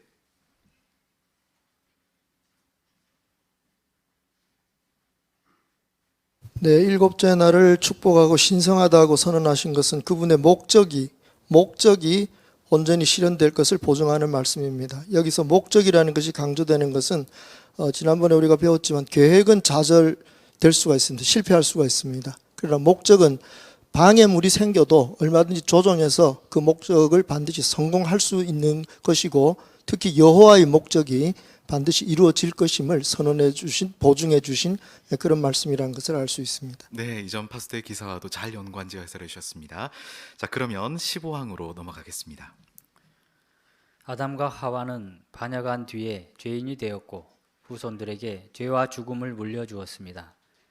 그 때문에 완전하고 순종적인 사람들로 땅을 가득 채우시려는 하느님의 목적을 사탄이 좌절시킨 것처럼 보였을지 모릅니다. 그렇다면 사탄 때문에 여호와께서 영영 오메가라고 말씀하실 수 없게 된 것입니까? 사탄이 생각하기에 여호와에게는 대안이 몇 개 없어 보였을 것입니다. 그중 한 가지는 아담과 하와를 죽이고 또 다른 완전한 부부를 창조하여 인류에 대한 그분의 목적을 이루시는 것입니다. 하지만 하느님께서 그런 선택을 하셨다면 마귀는 그분을 거짓말쟁이라고 비난했을 것입니다. 이유가 무엇입니까? 창세기 1장 28절의 기록에서 알 수 있듯이 여호와께서는 아담과 하와에게 그들의 후손이 땅을 가득 채울 것이라고 말씀하셨기 때문입니다. 사탄이 인류에 대한 하느님의 목적을 좌절시킨 것처럼 보인 이유는 무엇입니까? 네, 왕금숙 자매.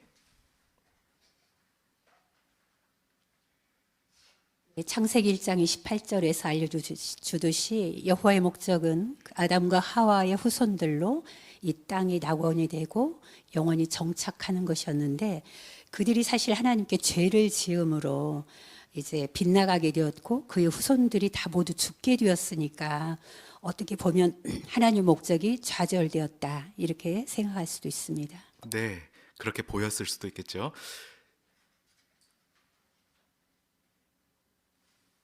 네, 이정 형제.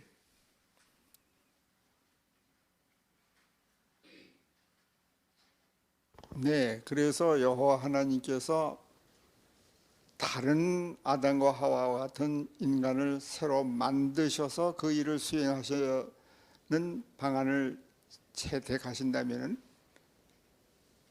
사탄은 또 하나님 목적이 실패됐다라고 주장할 것입니다. 왜냐하면 창세기 1장 28절에 아담과 하와의 그 후손들로 땅을 가득 채워라 하는 말씀에 어긋나기 때문에 또 그런 도전을 할 것입니다. 그러므로 여호와께서는 그 후손들이 예수 그리스도의 대속이라고 하는 마련을 통해서 그들을 사하시고 그들로 땅을 가득 채우게 해서 오늘날 우리가 이렇게 존재해서 이런 희망을 갖게 된 것입니다. 네, 사탄이 생각했을 법한 첫 번째 대안을 잘 해설해 주셨습니다. 자, 그러면 16항에서 또 그 내용을 더 살펴보시겠습니다. 사탄이 보기에 하느님이 선택하실 수 있는 대안에는 또 어떤 것이 있었습니까?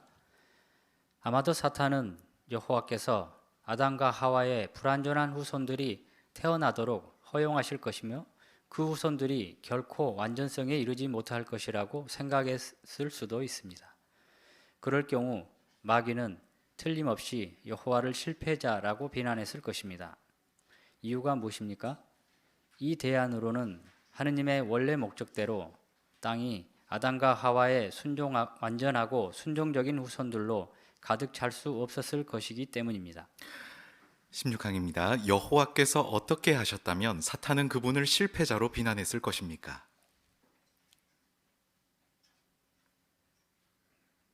윤성희 자매. 불완전한 인간들로 하여금 자녀를 출생하게 했다면 완전한 인간들로 땅을 가득 채우려는 그분의 목적과 어긋나기 때문에 실패자라고 생각했을 것입니다. 네, 맞습니다. 자, 그런데 여호와의 놀라운 해결책이 나오죠. 17항으로 넘어가겠습니다. 여호와께서는 사탄의 허를 찌르는 놀라운 방법으로 사탄과 첫 인간 부부의 반역을 해결하셨습니다.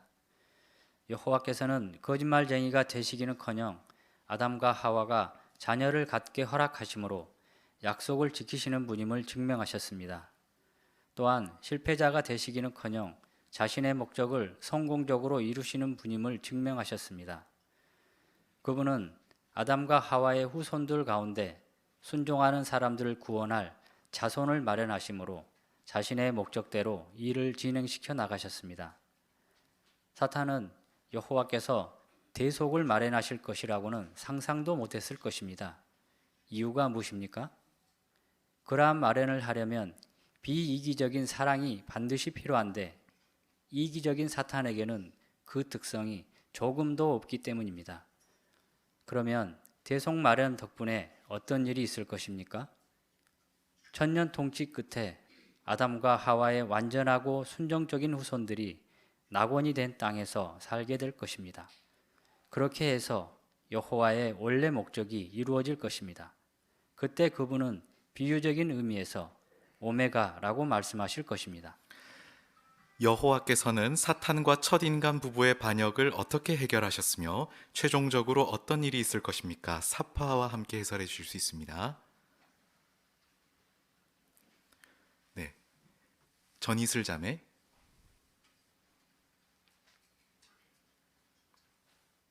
네, 여호와께서는 사탄은 상상하지도 못했을 방법을 사용하셨는데요. 아담과 하와의 후손들 가운데 순종하는 사람들을 구원할 자손을 마련하심으로 목적을 진행시켜 나가셨습니다. 네, 감사합니다. 홍화자 자매. 네, 여기 표현해 보면 사탄의 허를 찔렀다 그랬는데 정말 그런 것 같습니다. 사탄은 아마도 이 대속을 하실 거라고는 상상도 못했을 것입니다. 왜냐하면 사탄에게는 그 이기적인 특성만 있고 사랑이 없죠. 근데 여호와께서는 비이기적인 사랑을 나타내셔서 그 아들을 주시고 또 그 아들이 죽어가는 모습도 다 감내하셨습니다. 이런 걸 보면 정말 사탄이 상상 못할 아주 비책을 사용해서 우리 인류를 완전성에 이끌고 또 에덴 동산을 회복하는 알파와 오메가가 되시는 일을 성공적으로 이루셨습니다. 네. 혹시 여기 사파의 지금 이 사건의 흐름을 좀 해설해 주실 분 있으십니까? 안명희 자매. 네, 여호와께서는 에덴 동산에 아담과 하와를 창조하시면서 그들의 완전한 후손들이 온 땅을 낙원으로 만들 목적을 세우셨습니다. 근데 사탄의 반역과 아담과 하와의 불순종으로 인해 이 땅에 죄와 죽음이 들어오면서 마치 그 목적이 좌절된 것처럼 보였지만 여호와께서는 즉시 대속을 마련하시고 그로 인해 아담과 하와의 의로운 후손들이 결국 그 목적을 성취시킬 수 있는 마련을 하셨습니다. 이것을 보면 여호와께는 그 어떤 변수가 있더라도 그분의 목적대로 일을 진행시켜 나가는 것을 결코 막을 수가 없으며 여호와께서는 무엇인가를 시작하시면 틀림없이 그것을 끝마치시는 알파와 오메가이심을 알 수 있습니다. 네, 아주 잘 말씀해 주셨습니다. 감사합니다. 한 분만 더 들어보겠습니다. 조수란 자매. 사탄은 어리석게도 첫인간 부부의 반역으로 창조주보다 자신이 더 똑똑하다는 것에 증명될 거라고 생각하면서 여호와가 거짓말쟁이라고 중상했겠지만 여호와께서는 그가 생각지 못했던 대속 마련을 하심으로 자신의 뛰어난 지혜를 보여주셨을 뿐 아니라 사탄의 말과는 다르게 어떤 상황에서도 반드시 목적을 이루는 신뢰할 만한 분이고 또 큰 희생을 감수하면서까지 인류를 진정 행복하게 만들어주고 싶어 하시는 그 비이기적인 사랑의 하느님임을 오히려 모든 피조물 앞에 증명하게 되었습니다. 네, 감사합니다. 지금 저희가 살펴본 이 사파의 흐름, 여호와께서 비유적인 알파와 오메가를 말씀하시는 이 사건이 단지 하나의 사건이죠. 하지만 이것만 살펴봐도 여호와께서 자신은 알파와 오메가라고 말씀하시는 이 표현이 얼마나 강력하고 깊은 의미가 담겨 있는지 알 수 있지 않습니까? 여호와께서 바로 그런 강력한 표현으로 자신의 이 보증의 말씀을 하신 것입니다. 자, 이제 배우신 내용을 정리해 보도록 하실까요? 마지막 소제목 여호와의 약속에 대한 확신을 더 강화하십시오. 18항입니다. 이 기사에서 우리는 낙원에 대한 하느님의 약속을 믿을 수 있는 이유들을 살펴보았습니다. 그 약속을 의심하는 사람들에게 우리는 어떤 점들을 알려줄 수 있습니까? 첫째, 여호와께서 직접 그 약속을 하셨습니다. 요한계시록에서는 이렇게 알려줍니다. 왕자에 앉아 계신 분이 이렇게 말씀하셨다. 보아라, 내가 모든 것을 새롭게 한다. 그분은 자신의 약속을 이루실 지혜와 능력과 열망을 가지고 계십니다. 둘째, 여호와의 약속은 반드시 성취될 것이므로 그분의 관점에서 그 약속은 이미 이루어진 것이나 다름없습니다. 그렇기 때문에 그분은 다음과 같이 말씀하셨습니다. 이 말은 신실하고 참되다. 이것들이 이루어졌다. 셋째, 여호와께서는 무언가를 시작하시면 틀림없이 끝마치십니다. 나는 알파와 오메가이다 라는 표현에서 그 점을 분명히 알 수 있습니다. 여호와께서는 사탄이 거짓말쟁이이자 실패자임을 증명하실 것입니다. 하느님께서는 그분의 약속을 믿을 수 있는 어떤 세 가지 이유를 알려주셨습니까? 하단에 있는 네모 박스의 내용을 함께 해설해 주실 수 있습니다. 최달래 자매. 계시록 21장 5절에서는 왕자에 앉아 계신 분, 즉 여호와께서 직접 그 약속을 하셨다고 알려줍니다. 때문에 거짓말일 수 없으신 여호와께서 직접 이 약속하셨기 때문에 우리는 확신할 수 있습니다. 네, 잘 해설해 주셨습니다. 또 어떤 표현들이 나왔었죠? 정구의 자매. 네, 두 번째로 계시록 21장 5, 6절에서는 이 말은 신실하고 참되다. 이것들이 이루어졌다라고 말씀하시므로 그분의 관점에서 그분의 약속은 이미 이루어진 것으로서 말씀하셨습니다. 네, 감사합니다. 홍대일 형제.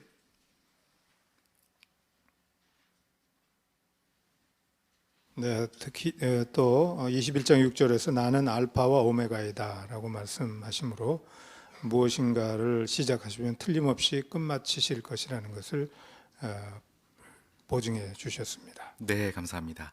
지금까지 세 가지 보증의 말씀을 아주 깊이 고려해 보셨는데요. 이제 결론 19항을 살펴보시겠습니다. 우리가 봉사할 때 만나는 사람들에게 여호와의 보증의 말씀을 전해줄 때마다 그분의 약속에 대한 우리 자신의 확신이 더 강해진다는 점을 기억하십시오. 따라서 다음번에 우리가 요한계시록 21장 4절에 묘사된 다가올 낙원에 관한 감동적인 약속을 읽어줄 때 누군가가 정말 좋은 말이긴 한데 설마 그렇게 되겠어요? 라고 말한다면 어떻게 할 수 있겠습니까? 5절과 6절을 읽고 설명해 주십시오. 비유적으로 말해 여호와께서 친히 서명을 하심으로 자신의 약속을 보증하셨다는 점을 보여주십시오. 네, 강영재 훌륭한 낭독 감사드립니다. 낙원에 관한 하느님의 약속을 의심하는 사람들을 만나면 어떻게 할 수 있습니까? 뒤에 박대희 형제. 네, 이어서 5절과 6절을 읽어주면서 여기서 말하는 여호와의 약속을 확신할 수 있는 세 가지 이유를 설명해 줄 수 있습니다. 네, 그렇게 하면 우리의 확신도 강해질 것입니다. 자, 마지막 어떻게 대답하시겠습니까? 제가 복습 질문을 살펴보시죠. 첫 번째입니다. 낙원에 관한 약속을 여호와께서 직접 하셨다는 사실이 중요한 이유는 무엇입니까?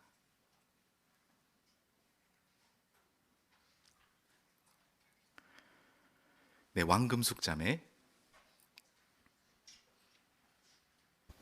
네, 여호와께서는 창조주로서 일단 거짓말 하실 수 없고 또 인간들을 행복하게 해주실 열망과 능력을 가지고 계신 분이 직접 약속을 하셨기 때문에 정말 믿을 수 있습니다. 네, 감사합니다. 다음 질문입니다. 하느님께서는 어떤 말씀들로 자신의 약속을 보증하셨습니까?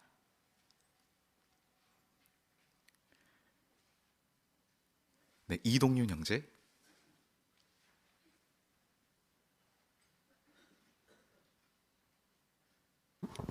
네, 계시록 21장 5절에서 보아라 내가 모든 것을 새롭게 한다라고 보증하셨고 또 21장 5절에서 이 말은 진실하고 참되니 기록하여라 이것들이 다 이루어졌다. 또 계시 21장 6절에서는 나는 알파와 오메가이다 라는 세 가지 확실한 보증을 하셨습니다. 네, 감사합니다. 잘 요약해 주셨습니다. 네, 배철이 형제. 네, 하나님의 약속을 기록하라고 한 부분에 대해서 조금 생각해 보면 어떤 그 계약서라든지 보증서라든지 기록이 남으면 손해 볼 사람들 입장에서는 그 기록하면 안 좋을 것입니다. 근데 여호와께서 손해 볼 일만 있지 득 볼 거는 하나도 없습니다. 득 보는 건 사람들이죠.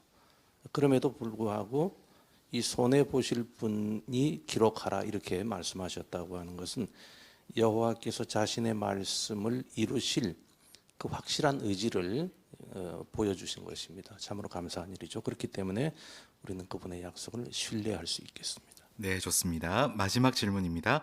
하느님의 약속에 대한 확신을 어떻게 더 강화할 수 있습니까? 조수아 자매.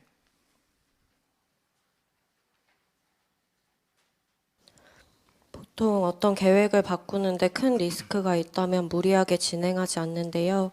여호와께서는 사랑하는 아들을 대속물로 맞춰야 하는 가슴 아픈 일, 그리고 자신의 목적을 이루실 때까지 오랜 시간 인내해야 하는 손해를 감수하는 길을 선택하셨는데 그렇게 하신 것은 우리를 사랑하셨기 때문입니다. 이런 여호와의 마음을 곰곰이 생각해 본다면 그분이 하신 약속에 대한 확신이 커질 것입니다. 네. 뒤에 유미소 자매.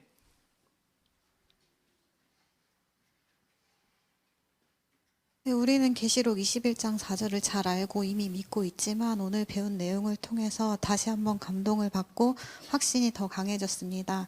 계시록 21장 4절을 설명할 때 그 듣는 사람이 이 말을 믿고 있더라도 또는 믿지 않는 사람에게 꼭 반드시 5절과 6절을 설명해 줘야겠습니다. 네, 잘 강조해 주셨습니다. 감사합니다.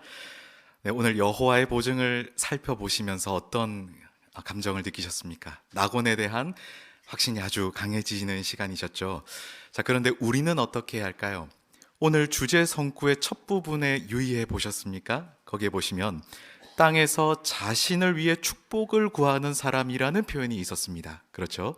자, 오늘의 이 전체 기사에 비추어서 이 성구를 이해해 볼 때 어떤 사람이 자신의 축복을 구하는 사람일까요? 바로 여호와 하느님의 보증의 말씀을 깊이 연구하고 낙원에 관한 약속을 마음에 새기고 그리고 그것을 다른 사람에게 전해주는 사람이 바로 자신을 위해 축복을 구하는 사람이라고 할 수 있지 않겠습니까? 여호와께서는 바로 우리가 그런 사람이 되기를 바라고 계십니다. 부디 우리 모두가 이 면에서 여호와의 낙원에 관한 약속에 대한 확신을 가지는 사람들이 되기 위해 노력해야겠습니다. 네, 이렇게 발표를 준비해 주신 모든 분들께 진심으로 감사드립니다. 네, 그러면 이것으로 오늘의 모든 파스텔 집회를 마치도록 하시겠습니다.